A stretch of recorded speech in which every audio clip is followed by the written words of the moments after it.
Good morning, everyone. My name is Gina, and I'm here today with Ken New with Pinnacle Financial Wealth Management. Ken, how are you? I'm doing well. How are you today? Good. Can't complain. Happy Wednesday. Thank you. Hump day. Yes. Yeah. Yes, absolutely. Ken, thank you so much for joining us. I greatly appreciate it, as always. And for everyone watching, we are going to talk about an update on the financial market.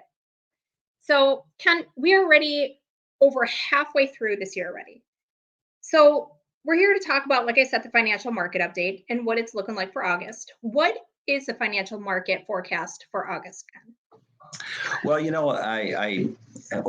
I look at it, we're already, like the middle of August, and so the story's out there already. I mean, the Yeah. markets have been fairly positive, and some cool things going on there. Just to kind of recap and kind of get back into it, the CPI, for July was higher than expected, and so and again, what we did expect is to see the Fed and Jerome Powell deliver the message that interest rates are going to go up. And have gone up 3/4 of a basis point, or 75 basis points, 0.75%. So we knew that was going to happen. The earnings are mixed. Equity pricing is higher. The markets have responded positively to that. I find that interesting. The GDP missed its expectations, so the market's done well. In July was up 9.11% on the S&P, 12.5 on the Nasdaq. I'm looking at the numbers here. Dow Jones up 6.73. So those numbers are compelling. They're up, and the equity markets are responding to that. Now, what's interesting is that the stock market and the economy really are two different things. Mm-hmm. And so economically, I think people are feeling the pinch of that higher CPI number. Yeah. And but it hasn't necessarily found itself in the stock market yet. So there you have that. It really is compelling that the S&P did what it did, because that's the best it's done in a couple of years, going back to November or so. So that's where we're at on it, and that's on the heels of a 75 basis point increase in the Fed funds rate. So pretty good start if you look at August that way. Absolutely. So how exactly is the government reacting to the financial market at this time? Well, that's really the key question, I think, at this point, is to review that and get some sense about, how that's working out generally. I think that, as predicted, the government raised the Fed funds rate 75 basis points, and we do expect that would continue on. We would expect that there would be some continuation of there, at least 25 basis points, maybe 50 basis points. But, here's something that I think is important to consider at this point is that and this is often done technically. I'm just going to talk about it in plain English. I think there's a warning signal there. I think there's a little bit to be looked at beyond just the stock market's going up, so things must be better. And I'm talking about the value of money. I'm talking about the whole idea with this inflation and recognizing that we have an inverted yield curve. Yeah. Again, that's a technical term, and I'm just going to talk about it in real world stuff. So if you have the axis, the x-axis and the y-axis. All right. So the x-axis is talking about the interest rate itself. Okay. And then on the y-axis, we're talking about time. And so what you would be thinking about is interest rates as they get higher over time. You would expect the longer that you park money somewhere, then you'd get a higher yield for that, right? Because you've given up the use of your money, so there'd be a risk premium to that, and you'd make that happen. So when you have an inverted yield curve, and so the normal yield curve is upward sloping. Okay, so if you can imagine that, it's going up the longer you have it out there. And I'll use the U.S. Treasuries as an example. Now, U.S. Treasuries is the largest financial market on the planet. Yeah. So they've got 30-day, they've got 6 months, they got 90. days. They've got 360 days or 1 year. They've got a 2-year, a 5-year, a 10-year, and a 30-year bond. So, the longer you have that yield out there. And what I'm saying is that it is actually inverted. So the longer, in some cases, there's a kink point. There's an inversion. And where that kinks, I think that's memorable. That's something for us to pay attention to is that, again, normal sloping up. The trajectory of it doesn't matter. I mean, traders worry about that. The higher the, that's it. That's the technical part of it. And just the fact that you'd be getting more reward the longer you leave the money in there, and that all makes perfectly sense. When you're talking about that. So again, I think that it's important to look at that in terms of what the context means, and what it means is that. If you can get, and I'll give you some numbers. Just so in other words, the 3-month Treasury is at 2.66% as of today. Just pulled the number. 6 months at 3.13. The 12-month is at 3.29, and the 2-year is at 3.35. All right. Now, the 5-year is less. Okay, it's at 3.05. The 10-year is at 2.89. So that tells us something, and that's the warning signal. That's the pause. That's the okay. What that means is that we take our attention away from the show, the Feds, and the fact that they're going to increase by 50 basis points or 75 basis points, and when they're going to do that. And I think it's likely that they'll do that. They'll continue on with that pace, and I think that is something to take note of as well. Because if we go back in time and we go back and look at the last time we were at zero interest rates and we increased, that was 2015 to 2019.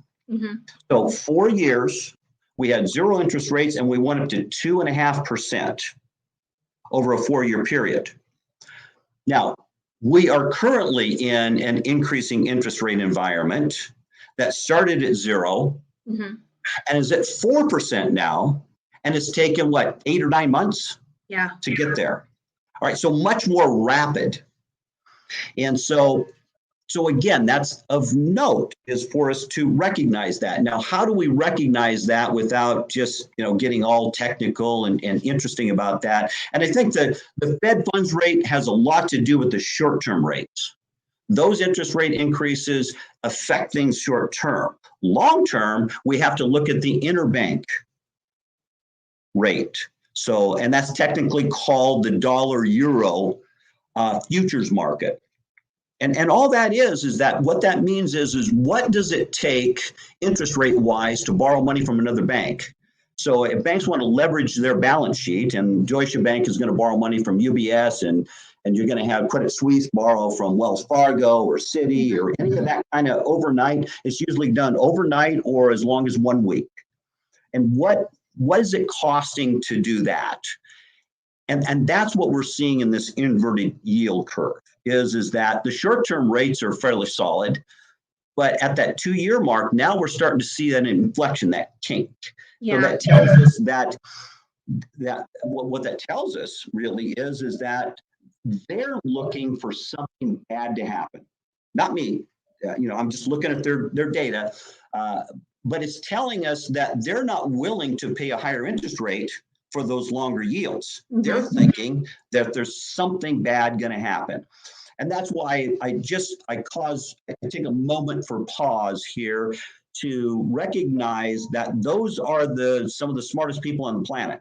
Those are the guys that are looking at what's going on long-term in the liquidity markets. And that's the real key here. Because these overnight rates that the banks are paying is pure liquidity. It's money needed in order to cover, all the different derivatives and all the different bets that the banks are making on whatever financial instruments that they're backing.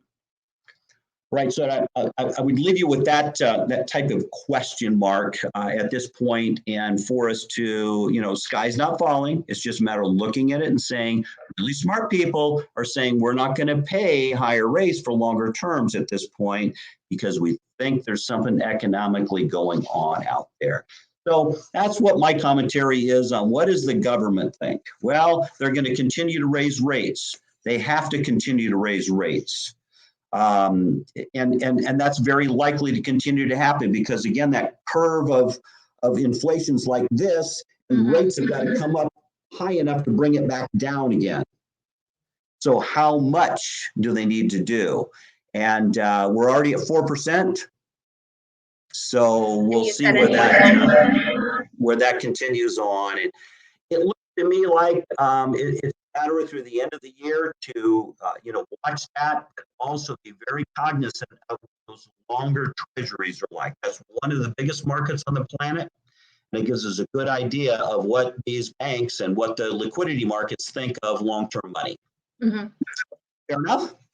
Yes, absolutely. So you mentioned that they're looking for something bad to happen, right?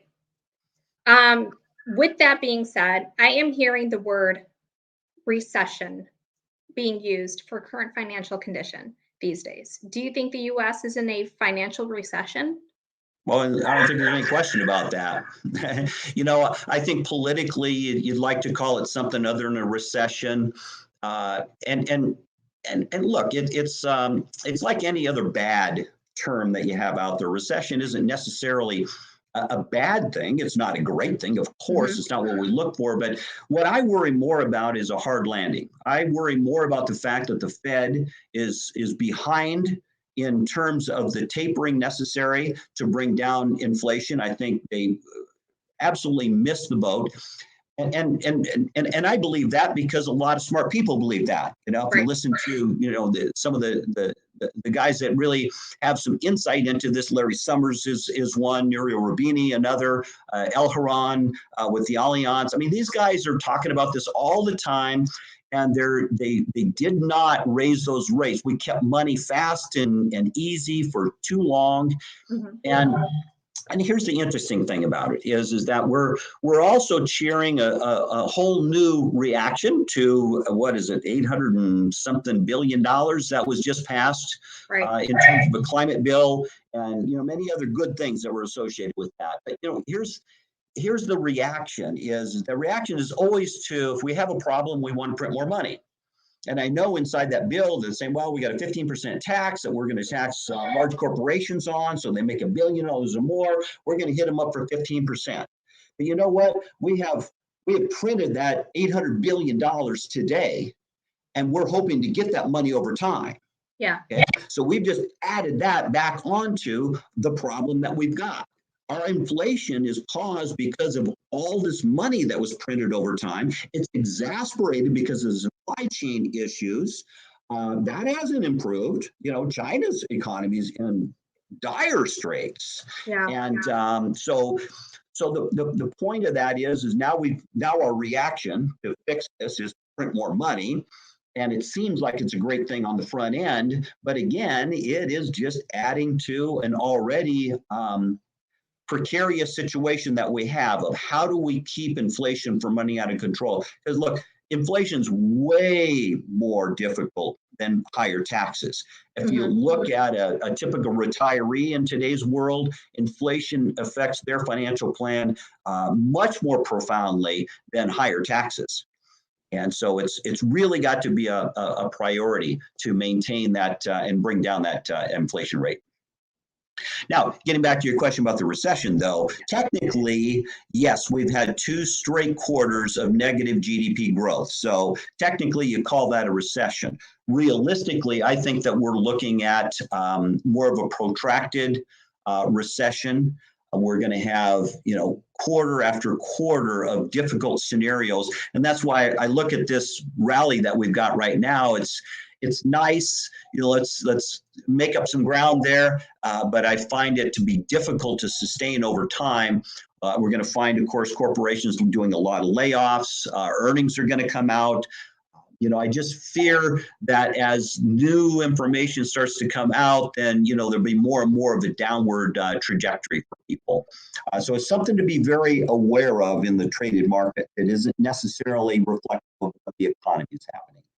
Do you think that it could ever go back to the recession back in 2008, 9, 10? Well, according to some of the experts, it could be as bad or worse. I'm hoping that's not the case. I think we have a lot more tools in place Yeah, absolutely. to moderate that. I mean, look, we're still printing money. We still Yeah. have the most robust economy on the planet here in the United States. And I get asked a lot. I say, why is the dollar so strong? Because we've got printed all this money, we got all this debt, we've got political issues. I mean, there's kind of all this stuff going on. Why is the dollar so strong? Well, because everything trades in dollars. Yeah. When you're talking about the overnight rates for banks, it trades in dollars. We have a very robust economy, and it's very strong. We just need to get it under control at this point and keep this inflation from getting out of hand. Yeah, I feel like it's just exploding all at once, right? Yeah. There's, we have enjoyed, great times, and in terms of economic growth, and we, I think, successfully economically navigated the pandemic. We Yes. did it because we printed a lot of money, and I think it was necessary to do that to sidestep some harm. But now we've got to get back down to business and take a look at what the repercussions are and how it affects us economically. So, I think it's going to be comparable to 2008, but it's not going to be as dramatic. I think there's a lot of eyes on it and a lot of anticipation. So it's not going to blindside us by like the 2008 did. And that's why I flashed the warning signal is not because, we've got a crystal ball and trying to figure it out. It's that economically, we've got to recognize that, that long-term rate should be above what the short-term rates if we're anticipating good things in the future. And it's not. And so that becomes the issue that we should focus on. Absolutely. So, Ken, are there sectors that are doing better than others in the market right now? Well, sure there are. It's fairly easy to predict. I mean, if you look at energy costs, you take a look at companies like Exxon or Chevron, and higher than expected earnings. I mean, record earnings, and so they're doing very well. The real estate sector will be a little bit uneven, but look, I mean, we've got demographics that require housing, and so that market's going to continue to shine. Some of the commodity markets, the same. So, but I think we're going to find that the consumer is going to pull back a little bit. If we kind of stretch our thinking process a little bit, we get into the fall and get into the holidays. May not be the holidays that we've seen, in the past. A little bit more conservatism, and again, those are just kind of looking at the normal day-to-day, what's going on in the world today. So would you anticipate from the financial market during the remainder of the summer? Or what would you anticipate? I'm sorry. What would you anticipate from the financial market? Well, I think you're going to see renewed volatility. Again, the theme of my thought process here really is a reflection of listening to the experts and kind of weeding out what doesn't make a lot of sense and what does. It just is not realistic for us to look at a July CPI number of 8.85% and then see the stock market respond like it's a holiday, like it's excitement. There's a long ways between the 8.85 and their target at 2 something. Now the Fed fund rates, they're targeting between 2 and 3.5. All right, so those are achievable. What is it going to take to bring it down? Yeah. And again, the acceleration of that interest rate has been fairly significant. As I compared to 2015 to 2019, it took 4 years to move from 0 to 2.5. And we've already gone 4 in 8 to 9 months, right in that range. And so, what does the future look like? Well, as we continue on that path, I think you see more volatility. And with that volatility, there's going to be uncertainty, and the markets don't like uncertainty. Right. And so that's what I think you'll see is just that volatility. For some, it's a matter of staying the course. For others, it's a matter of taking a look at that financial plan and getting a sense about whether or not they would want to continue to be in traded markets that have a lot of volatility. And that really gets down to, the objective of the portfolio itself. Has the market or has the interest rate ever increased that much in a short time in the past? Well, you've got to go back about 4 decades. Wow. You've got to go back to high inflationary times. Yeah. And, we don't know what those numbers are going to continue to look like. But here's the thing. The consumer does. And the consumer is what drives the economy. Yeah. That's just the basic economics of it is that supply and demand. If there's lower supply and high demand, you pay more for it. And I think the consumers in the United States are very, very smart, really, as a collective. If it gets out of their price range, they are not going to buy it. Okay. Now, our consumer debt is an all-time high. Mm-hmm. And that's fairly predictable in the sense that, with just inflation itself, then you're buying something on credit, it's going to cost more. So those numbers will drive up, and that's predictable, but it's not sustainable. And that's the thing that we worry about is that what does the future look like?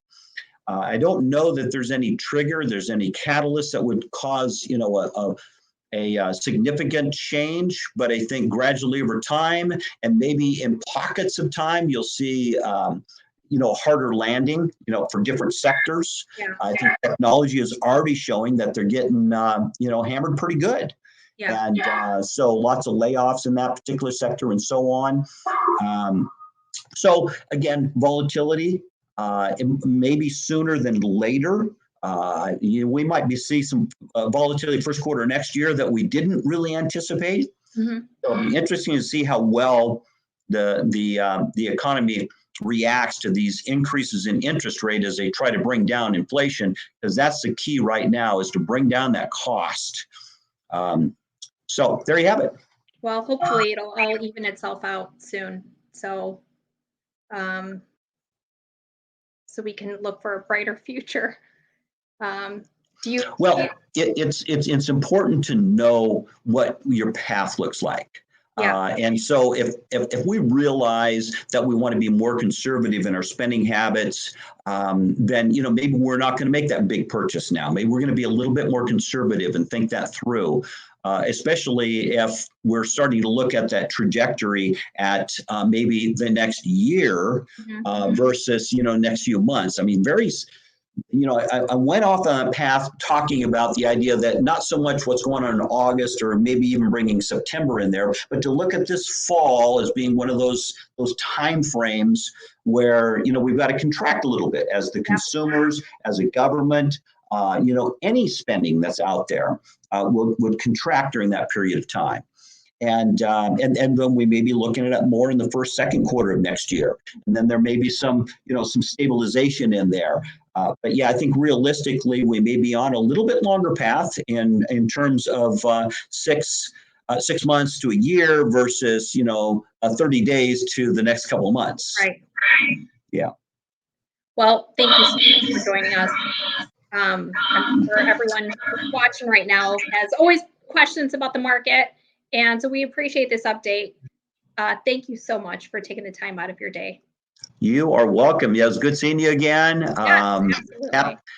Happy day to you, and we'll talk again soon. Yes. And for everyone watching, if you have any questions or concerns, reach out to Ken. He will gladly help you answer any questions that you have. Make sure to comment, like, and share this informative video. And Ken, until next time. Take care. Bye for now. Bye.